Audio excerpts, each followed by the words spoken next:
about what they want to know about the book. And they wanted to know about the book and how I decided to write Surviving the Game. Was it about the children? And people assume that the book came from frustration with children, but it's not that at all. I've never had a problem loving or serving a child. What made me write this book were the parents, the adults, and the families who brought the stress, the entitlement, and the emotional trauma into my place of business. I had to learn that just because a child needs love doesn't mean you have to let chaos come with them. There is nothing wrong with saying, I can't service your family if you don't respect the space that I've built. And that's something a lot of providers are afraid to say out loud. And this is the reason why I wrote Surviving the Game, because this book gave me the power to say it and to free others to do the same. So I'm here to encourage you, not only in childcare, in any business that you are in. I am here to encourage you and assist you with surviving the game, the Childcare Chronicles. They think that this story, again, was written because of children. But the truth is, I did have a lot of kids of my own. So I had several games that I had to survive. And again, when I say I've never met a child that I couldn't or wouldn't provide services for, even the child who kicked, screamed, or cursed, the one who didn't speak, the one who showed up hungry, not just for food, but for love. I've always had space in my heart for them. What broke me wasn't the babies, it was the grown adults. The parents who lied, manipulated me, or disrespected my staff. The aunties who showed up late every day and dared us to say something. The fathers who crossed boundaries and again did not show up on time. The mothers who smiled in your face and wrote complaints behind your back.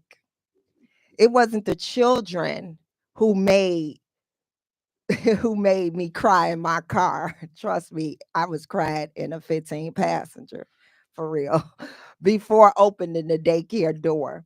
It was the families who thought because they paid a cash tuition or a very small copay that they owned me. They really did feel like they owned Miss Kim. It was whatever they said. No boundaries, no gratitude, just entitlement. That's how it went. There were days I had to choose. Do I keep this child and endure the stress of their parents? Or do I protect my peace, my staff, my space, and say no? And some of those times I had to say no. And that was another reason that I was able to survive, because I had to learn that word, which is no. I had to. And it's so many providers and daycares, early childhood educators that want to say no to so much, and they just have not been encouraged the right way. But surviving the game will get you ready for what you need to get you to learn how to say no.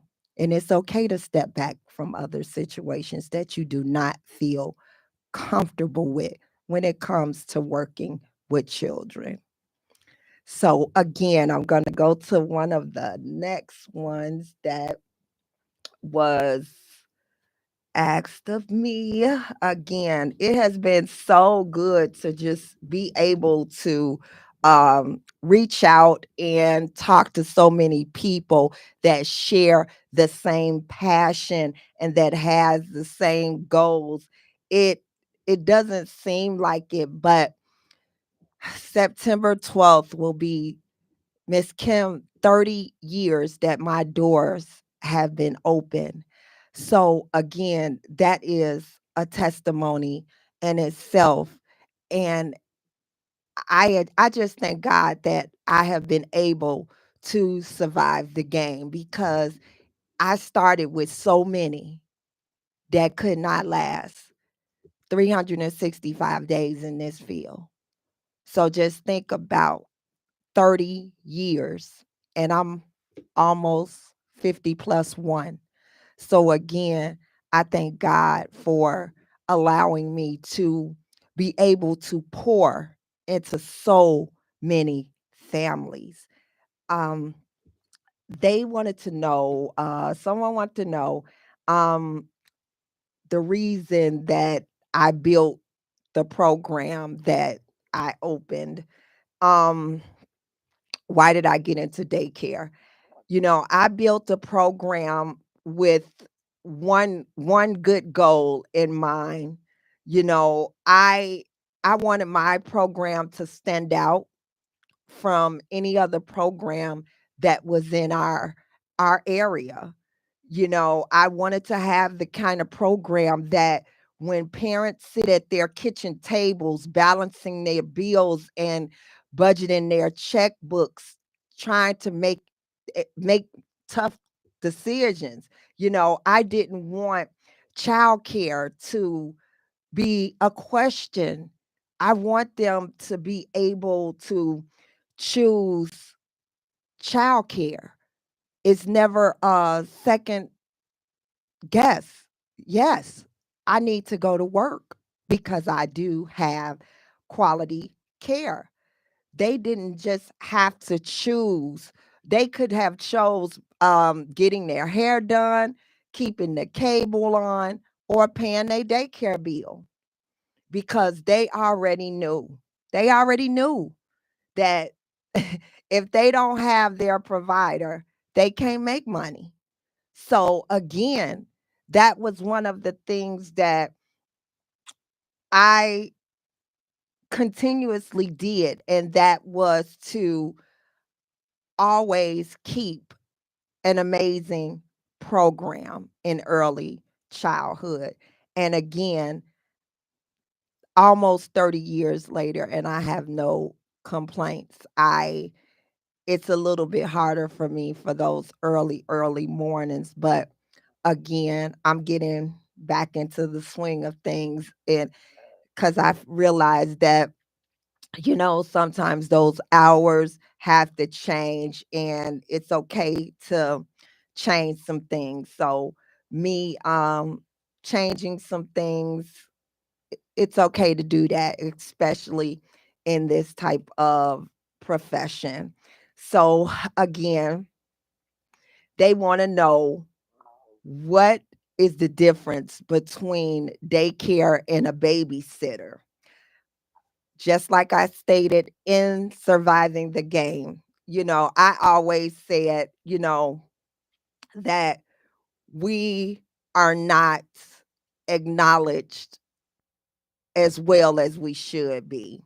But again, babysitters is not the appropriate term. I treated so many kids like my own. I provided a level of care that removed the guilt, the doubt, and the fear. I was that kind of provider. I did not think about the dollar signs. I always felt that I poured way more than what I received. And I guess that's why, again, I got a 30-year testimony. And this book honors that. It honors those of us who's given our all because we were the foundation behind someone's success. We know we have sat here and seen some of our successful children that we raised in daycare do some amazing things in life. And that comes from a firm foundation and quality care. That foundation has to be amazing. And with that, you will be able to witness some of those children that will never forget where their foundation started and where it built, who believed in them. They they become your family. They become your family. So again, when people want to know the difference between a babysitter and a daycare owner, you know, it's a difference. It's a difference. And you will get that opportunity to see just when you have to, when you're trying to turn up this weekend and you got to ask auntie to watch the kids, opposed to being able to go to accredited daycare or another type of child care facility, then you'll know the difference between a babysitter and daycare in a daycare facility. So they want to know, Miss Kim, what was the hardest part that I had to survive in business and emotional aspects of childcare? Ooh. Well, I can say on the business side, um, it's always financial juggling when you come in, when you do childcare, getting paid late, fighting for tuition, dealing with state reimbursements that didn't match the quality of care that we provide. You know, some of the money that goes into childcare does not match exactly what you provide to families. So, these were days that, I paid my staff but couldn't pay myself. So, these are some of the hardest parts, licensing standards changing overnight. And I had to keep up. I had to keep up while still handling everything for everybody. So, it's a lot. It's a lot. It's a lot of hard parts. But again, when you think about exactly how you pour into those small, unique individuals, it makes it all worthwhile. I would say that the emotional part that was hard was being betrayed by people I trusted. You know, families you go above and beyond for, even community leaders who turned their backs. I had to grieve relationships while still showing up every morning with love for children. I was running a business, but also carrying trauma, stress, and heartbreak in silence. And people think childcare is just babysitting. They don't see. They don't see the sacrifices, the emotional exhaustion, or some of the hardest, hardest decisions to make when it comes to choosing exactly who you let in your space. Because again, everybody's everybody's money is not acceptable and it's not wanted. And that's all people think. Oh, people that do daycare, all they do is think they just want to make money. No, they don't. Some people want peace and they are not trying to allow any and everybody to enter their center. Because again, sometimes the spirits just don't match. Sometimes the demeanors don't match.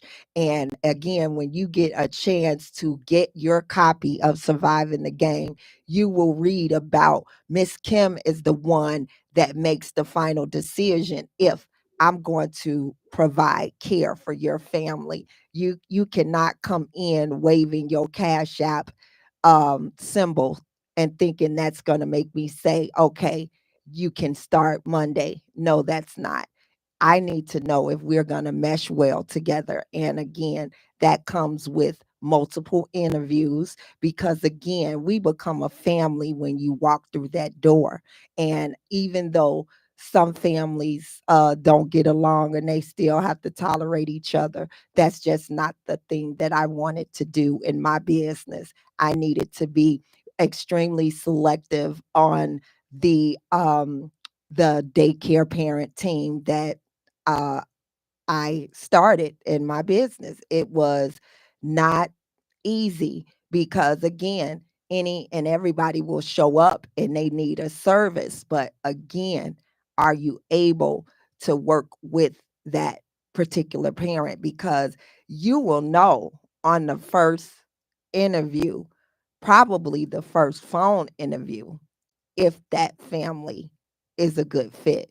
But again, you will find the tips on interviewing parents, things that you should find out from the parents before you enroll or register their child. But those are things that you will definitely be able to embrace when you get your copy of Surviving the Game.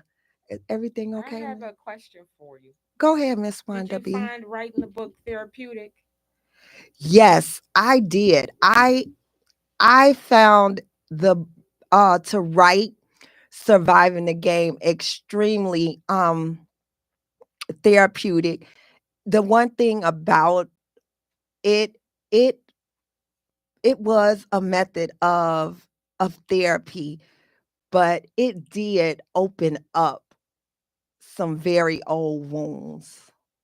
So again, it was therapeutic, but it was sad in some cases as well. It didn't necessarily heal it. It just brought up the situations again, or Yeah, it just kinda, you know how when you're going through and then you just snatch that Band-Aid off, and, you gotta go right back and revisit those things again, but just in order to be able to help someone, I needed to revisit some of those things. well, if for moms who are trying to put their children in daycare, do you think the book would be helpful for them to understand? Like, would it help them, like, in choosing? Maybe they'll think of things differently after reading the book. I would love that. The book was written for parents as well as early childhood professionals.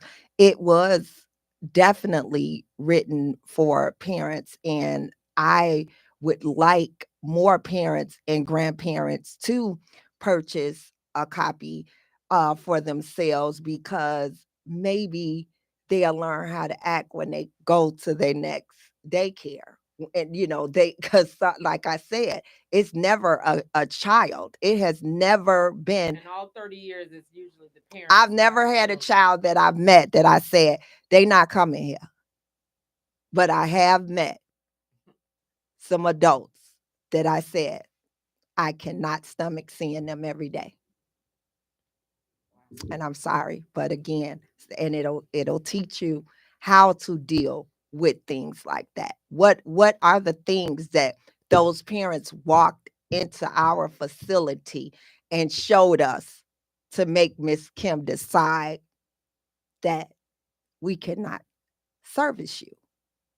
So again, those that's why you get into the business on your own because you get to pick and choose. You don't get into the business to just take anybody that walks to your door. You can't do that when it comes to people, kids. You got to take others, people, kids, and the staff. Take Miss Kim into consideration. So the book will help parents maybe see themselves and see how they could alter or repair what they're doing to make their relationship with their child care provider. Because it should. I agree. I've had 4 children in child care over the years. Like you do want it to feel like family. They're an extension. You want it to be an extension of your home, of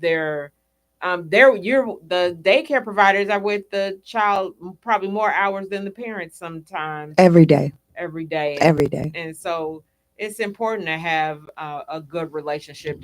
Have you found that people there, obviously if you had to turn them away, but that some didn't care about that relationship? They weren't trying to nurture the relationship between you and them, the parents? Like you all should be working together for the child, It not against depends. each I other. mean, that is the ultimate goal, that you would not want to have a bad relationship with with the child care owner, the director. You don't want to have a bad relationship with anyone that provides care for your children. But again, I have seen it. I mean, I've had some that have tried with me and think you gonna drop a child off and not gonna speak to somebody that work here. No, you will not. This is not the place for you. So again, but you get those type that they feel like, oh well, just because I was late the day before, I'm gonna come in and I'm gonna roll my eyes at Miss Kim. Hmm. Miss Kim gonna catch it. Miss Kim gonna address it. So again, um, the book is for parents. They definitely need to see some of the things that your child care owner and staff has to endure from parents. So what And was you said it all nice, like, you know, so we can know what it is that we doing wrong. This crazy conversations. Well, remembering my days in childcare, I know if it would be the complaint, it's running late, and Mm-mm, mm-mm. that, and in hindsight, It's so having many. been It's in so the many. Again, like I said, you get those type of parents that they some of them want to be like a family. They want to work hand in hand. And you have some other ones, I was blessed. That's all I say. I can say is I was blessed some years ago. But now it's a different type of parenting. oh, Yeah. you find it different than, well, I guess you've seen a lot in 30 years, so Yeah. it's probably Yes, ma'am. been all different types. So, what is one of the most powerful chapters you feel uh is in the book? Surprising Um the game. one of the Or most if you could share one of a excerpt or a little bit from the most powerful chapter that you felt you wrote. um I think that it's the chapter that is called Love on Hold. And it's the emotional toll of childcare on your relationship. And the reason why I continuously revisited that chapter and it just became to be my favorite um and powerful because it's so many of us that had to miss out on a good relationship due to the profession that we chose. Does it also play a role, like you were raising children at the same time that you are raising other people, helping raise other people's children? Did that ever become challenging or a conflict? Yeah, it did because it, I guess the way I ran childcare was everybody child could stay. I already always had a life filled with children. So it was easy to care for people's children. So a lot of people that felt like, oh, well, she has too many children of her own to care for our children. But again, my children did not even go to work with me. They had their own daycare that they went. Oh, you sent them to a separate daycare than your own? Oh, yes, I did. That was the best check I wrote on Monday morning, especially for this one right here. She had to get out. Yeah. What? Yeah, she cried too much. She suffered from separation anxiety, Oh, and I couldn't get rid of her. I could not get rid of her. So putting her into daycare helped her helped her socialize social more. skills. Again, that's in the book. So you got your copy of the book today. So I'm gonna read it, and I so have a you child same age, just yes. like that. So It's I something about those kids that were born in the year 2000. 2000 is So those different. millennium children, I promise you, it was something wrong because Definitely. I could not do anything. Any place that I left, Andrea, I did have people that volunteered to watch her. Sometimes they would provide care for her, and then they would say, no, come get her. Like if you She didn't, probably was like, "I want to go home." yeah, I mean, she didn't want to stay any place. And it wasn't just at daycare. She wouldn't even spend the night at her grandparents' house. She would cry, I have to leave and get her at 2 o'clock in the morning because she was the type of child that had to carry her in the 2000 they had those little portable DVD player, so she had to take that with her just like kids carry their tablets now and their iPads. That was her in 2001, had to have that little portable device to watch That's So Raven and Cheetah Girls and just all of those things that I had to go through. But like I said, now it's the tablets and the iPads, and back then it was the portable DVD players. But again, the relationship was with the child care center that they went to was very good. It was out of the vicinity of ours. Um, they provided quality care. I learned a lot from that daycare as well.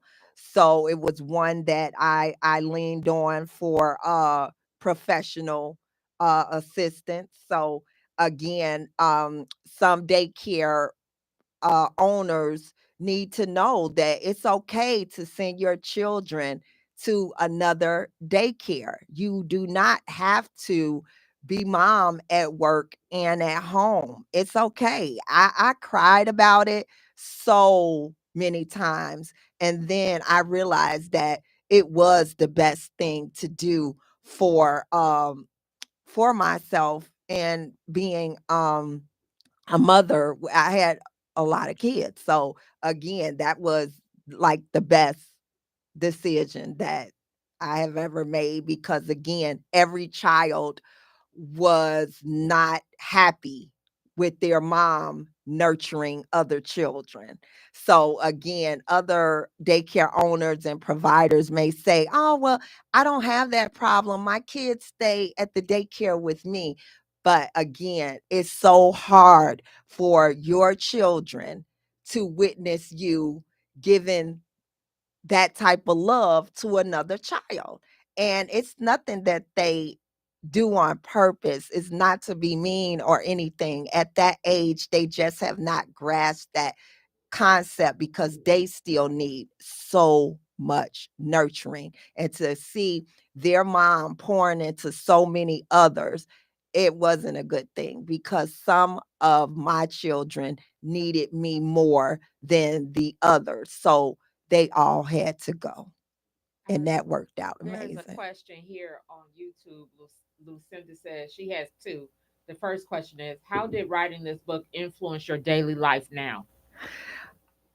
It influenced my daily life by being consistent with some of the things that I had to write about, things that I rules that I had to come up with, boundaries that I had to set.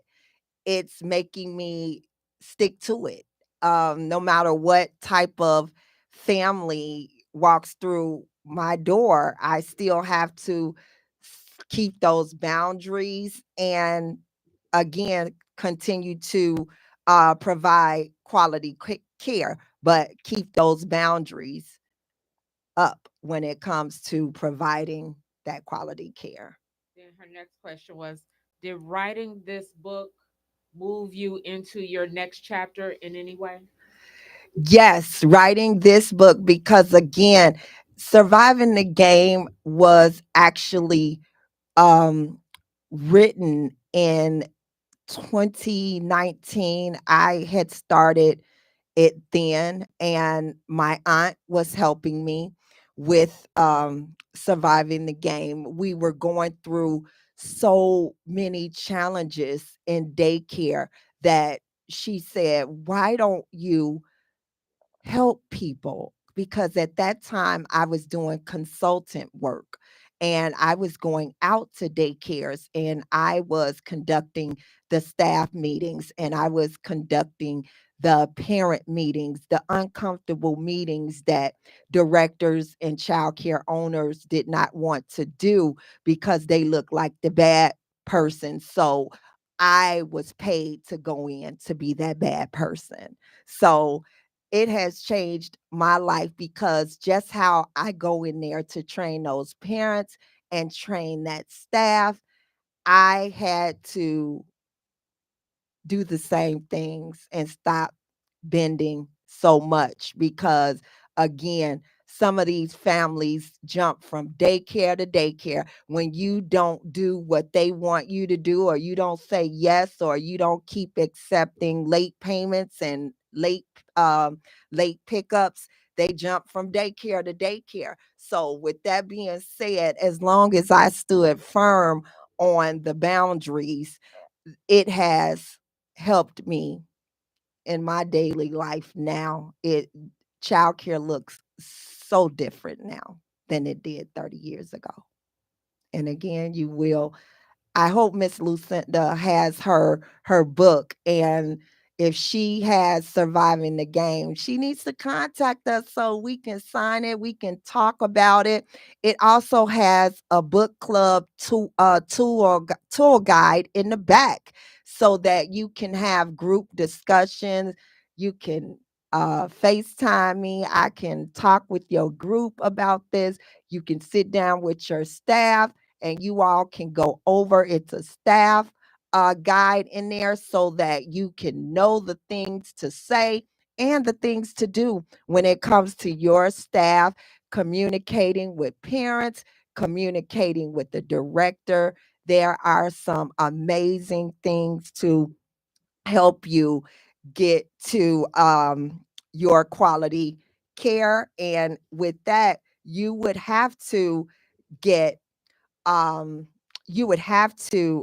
get your book in order to know exactly how that tool guide looks, because it shows you how to use the book club guide, and it also gives you that opportunity to help readers and to help other child care professionals. Again, please make sure you get your copy off Amazon, Surviving the Game, the Child Care Chronicles. We are going to be talking about surviving the game all night, pretty much.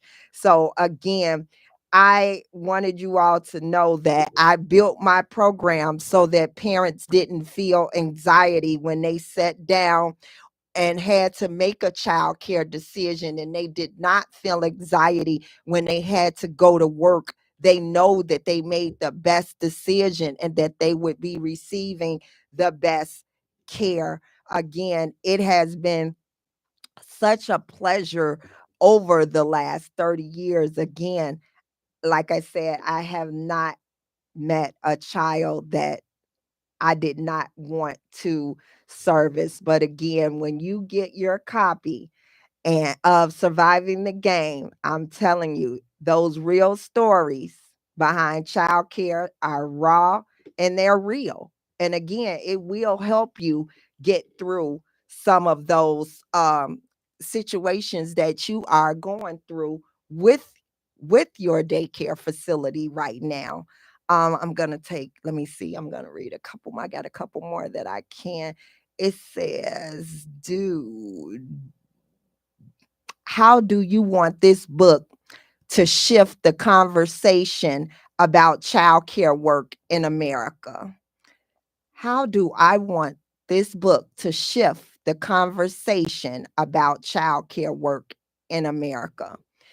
I would like for Surviving the Game to change up conversations in a way that they understand the sacrifices of early childhood professionals, how child care really goes. Not only do they need to make sure that child care is first priority when it comes to the state budgets, they should definitely always make sure that each one of their daycares in their town, in their city, are up to standards. Again, when Illinois is amazing on how they handle their licensing, but again, some states are not as hard as Illinois. And at first I felt 30 years ago, I felt like, oh, it was unbearable. But now the way things are, I can understand the procedures that licensing put you through, because again, you have to be a mother in order to know exactly why I agree with some of the licensing struggles that we have had to go through. So I would just like to see all states do the things that Illinois do to provide and make sure to ensure that your child is in a safe facility. So that would be one of the reasons that, and one of the things that I would like to see shift in the conversation about childcare in America. And I think the next one says, do you hope what do you hope a brand new daycare owner takes away from your story? I would like a brand new daycare provider, daycare owner. I would like for them to take away from my story knowing that early childhood professionals are human beings. Daycare owners are human. We have situations as well. We are not perfect. Again, they look at, okay, well, Miss Kim can't do that. Miss Kim shouldn't be at Geno's after work. Miss Kim can go to Geno's when she get off of work. If I provided you your 12 hours or plus of care, then you should not worry if you see the daycare van and Geno's, because again, I have done my job. That's just a real life scenario that I would like to I wanted to share on Crazy Conversations. But again, yeah, it's like a certain standard that, they expect for teachers and childcare owners and directors to hold. But again, we are human. We have things happen just like everybody else. So again, I would just like to um, make sure that a brand new daycare owner takes that from my story, and also take the fact that you can do things different. Just because Miss Kim did it that way doesn't mean that it will work for you. But again, I would like for you to at least get your copy of Surviving the Game, and you will be able to better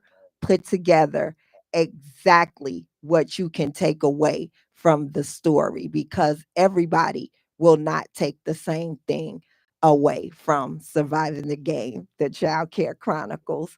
Again, I am so glad that we were able to get some of these questions out of the way that some of the listeners had. I hope, hopefully I may have to extend some or either do something on another day to talk about some of these, because we have some that are marked urgent, and I would love to answer some of those things. I had um a couple people that wanted me to explain that the book wasn't written to be perfect. It wasn't. I did not write this book to be perfect. It was written so that I can tell my story and be honest. It comes from an honesty perspective. It did. And it was my story. So I cannot dictate what will happen to you if you read the book and you think that you want to try this at home. So again, it does come with instructions. So Surviving the Game is a manual. That is the blueprint. It's your call to action. It's your plan. It's a tool that can possibly help you, but some people won't be able to duplicate um everything that I endured in the 30 years of being a childcare owner. So again, we are going to take a couple more. Do you have a few more? Do you have any more over there, Miss Well, Wanda B? Lucinda says she got her book the day it dropped. Okay, so she's a stalker. Okay. Just joking. She's a I fan. know. She's amazing. This Lucinda is a crazy conversation. She is definitely a supporter. So she's been around for a long time. Like this is like coming up her third year with crazy conversations. So she's very supportive. Thank you, Lucinda. Did you Okay, so tell us one more time where we can buy the book. Oh, well, Surviving the Game, Child Care Chronicles can be purchased right now on Amazon. It will be added to Barnes and Nobles and several other bookstores within the next 15 days. So again, I will be posting that on the Crazy Conversations site. So you will have all the information about the additional stores that will cover Surviving the Game. And you have to get into the game in order to be able to move to our next book. And my next book is The Bad Board Member, and that is getting ready to drop within the next 15 days. So in order to dive into The Bad Board Member, you would probably need to get Surviving the Game, because it does show and tell you a lot about my joining the board as a daycare owner. So again, it's going to be amazing. So again, grab your copy of Surviving the Game, because the we start the version of the bad board member in Surviving the Game, because I had to survive that game in that boardroom. So again, you're going to understand the bad board member a little bit better when you get your copy of Surviving the Game. You say one more, Miss Wanda B? Um, so what's one thing that no one understands about your job? One thing that people Don't don't understand understand. about my job. Well, the one thing that people did not understand about my job, I don't have that problem now because I'm older. I did tell you that I turned 50, right, Wanda B?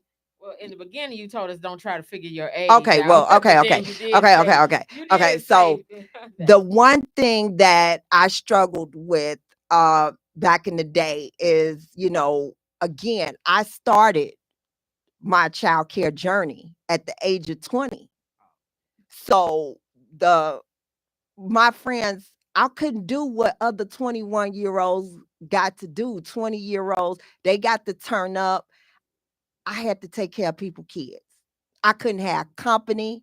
I couldn't have nobody hanging in my office because I was responsible for these kids. So a lot of things that my friends were doing, I couldn't do it. What made you choose this?